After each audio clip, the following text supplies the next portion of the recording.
Sri Lanka is holding its first presidential poll since its worst financial crisis in history. Unsurprisingly, economic issues are at the forefront as voters decide the country's fate for the next 5 years. Visitors have started returning to the South Asian nation whose economy is heavily dependent on tourism.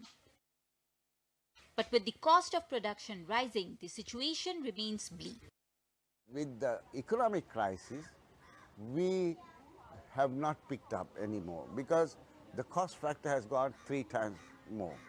And since then, still we have not increased our cost of the product, selling price. The economic crisis began in 2019 after the country's dollar reserves dipped, leaving it unable to buy essentials including fuel. Inflation hit 70%, power tariffs rose by 65%, while the currency depreciated by 45%. Tourism came to a halt due to the COVID-19 pandemic in late 2019, taking a severe toll on the economy.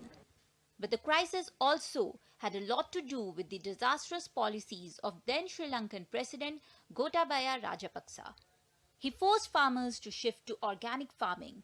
This not only hit food production but also took a toll on the country's vital tea exports. Tax cuts introduced by Rajapaksa reduced government's revenue. As the crisis worsened, a nationwide protest led to his resignation in 2022. Coming back to the present time, experts have warned against the economy's overdependence on bailouts by international organizations. Whatever party comes in, the challenges are still the same. And if they don't deliver on those areas, then there is that cautious optimism might turn into pessimism and worries 3-4 years down the line whether our debt sustainability is really holding and whether we need to relook at that again. But that's not all. The next president will also have to look at ways to increase forex reserves while keeping people's aspirations in mind. Annu Kaushik for the Economic Brief, DD India.